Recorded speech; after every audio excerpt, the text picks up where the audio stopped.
Alors bonjour à tous, et bonjour à Igor, Igor Nataf, un grand maître français. Mais où es-tu, Igor? Il avait une chaîne YouTube, enfin il a toujours une chaîne YouTube, mais il poste plus vraiment de contenu. Il avait une chaîne Twitch aussi. Qui suit encore Igor Nataf? Qui a des nouvelles de lui? Qu'est-ce qu'il fait? Réponds-nous, Igor, d'ailleurs, si possible, dans les commentaires. Alors, c'est dommage, parce que c'est un joueur vraiment atypique, Igor Nataf. Et très agréable. J'adore commenter avec lui. On a eu des duos dans les commentaires qui étaient assez savoureux. Alors bonjour à Igor. Et pourquoi je vous parle d'Igor Nataf? Parce que je vais vous montrer ma finale préférée de lui. Alors j'ai pas vu toutes les finales d'Igor Nataf, mais celle-là, elle vaut le coup d'œil. Regardez cette position. Il joue contre un autre grand maître français, Jean-Luc Chabanon. Et Jean-Luc Chabanon a les noirs. Il joue F6, il attaque la tour d'Igor. Que faire dans cette position? Que feriez-vous dans cette position? Quelle décision prendre? Alors je vous invite à mettre la vidéo sur pause pour voir si vous parviendriez à trouver le coup de Nataf. A tout de suite. Eh bien, vous avez trouvé? Ici, Igor Nataf s'infiltre avec son roi. Roi B5. Il abandonne sa tour. Alors, on va voir dans la partie ce qui se passe si les noirs prennent la tour, hein, c'est ce qui a été joué. Mais certains peuvent objecter le fait que les noirs ne sont pas obligés de prendre la tour et qu'ils peuvent par exemple s'emparer du pion C5. Mais les blancs pourront reprendre et le roi blanc est mieux placé que le roi noir. Il est en train d'éliminer les pions B6 et A5 pour obtenir des pions passés liés. Donc les blancs n'ont pas peur des échanges ici. C'est pourquoi Jean-Luc Chabanon, puisqu'il se dit que les pions B et A sont en train de tomber, autant qu'il attrape la tour. Et il prend la tour. Et là, Igor Nataf, il prend B6. Il obtient un pion passé, un pion avancé, certes. Mais après tout, la tour noire, c'est une pièce forte, elle peut bloquer. D'autant que le trait est au noir. Et donc les noirs vont jouer roi E7. Ils approchent leur roi. B7. Donc tour B8, c'est normal. Là, si on veut jouer roi B6, c'est pas ce qui a été joué. Hein. Bah, le roi noir vient en D7, et si on joue roi A7 pour attaquer la tour, le roi vient en C7, et puis après on éliminera le pion B7. Donc Igor Nataf, il joue pas roi B6, il joue roi C6. Il retire la case D7. Et il veut jouer roi C7 après. Éliminer la tour. Et là, vous allez me dire, mais en fait, il suffit que les noirs jouent roi D8 et finalement le roi blanc ne s'approche pas.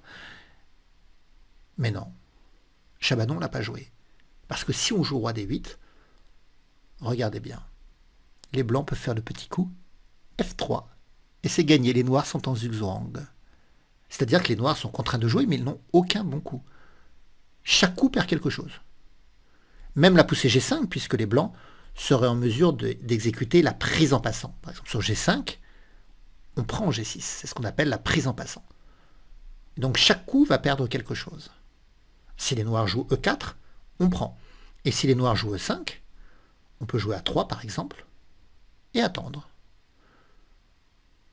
Attendre que les noirs jouent un coup perdant, parce que si la tour bouge, elle se fait attraper, et si le roi bouge, on a accès à la case C7. Et on va gagner la finale après. Donc, roi C6, les noirs ne peuvent pas jouer roi D8, à cause de la poussée F3, donc les noirs jouent E4 eux-mêmes. Et là, roi C7. Alors, la tour s'écarte en D8. Et là, il ne faut pas jouer B8 trop rapidement. Parce que si on joue B8 trop rapidement, les noirs prennent, roi prend, mais finalement, maintenant, c'est le roi blanc qui est un peu désœuvré. Il n'a pas beaucoup de travail là-bas. Il s'est fait finalement écarté du jeu, et le roi noir, lui, rentre en D6. Le roi blanc essaye de revenir, mais roi C5 avec la menace d'infiltration en B4. Donc, il est plus malin ici, Nataf. Il sait que le coup B8 ne va pas pouvoir lui échapper. Donc, il joue d'abord A3. Le coup A3 empêchera l'infiltration du roi noir à venir, et le pion A3 va aider également la poussée en B4. Alors, dans la partie, les noirs ont joué E5. Et on a eu B8 dame.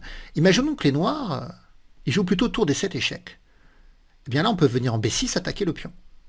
Et en plus, on menace dame. Donc, ici, après le coup A3, E5 a été joué. Et maintenant, Nataf trouve que c'est le bon moment pour promouvoir son pion. Tour prend B8, roi prend B8. Le roi noir s'active, mais le roi blanc revient.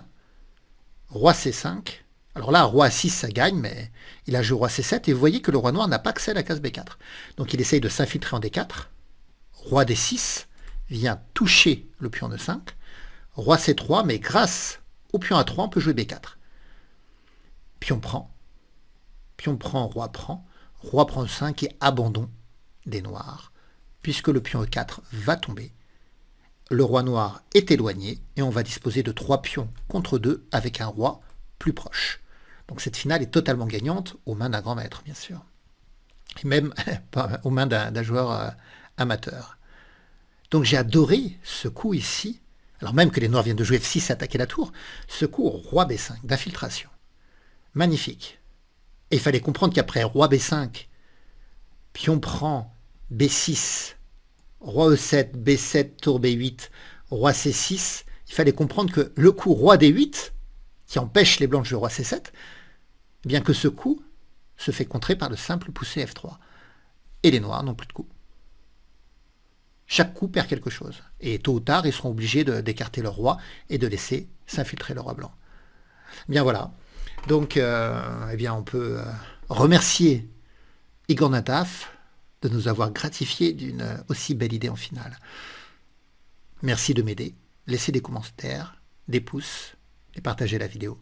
Et me donner des nouvelles de Nataf pour ceux qui suivent son actualité. Au revoir à tous.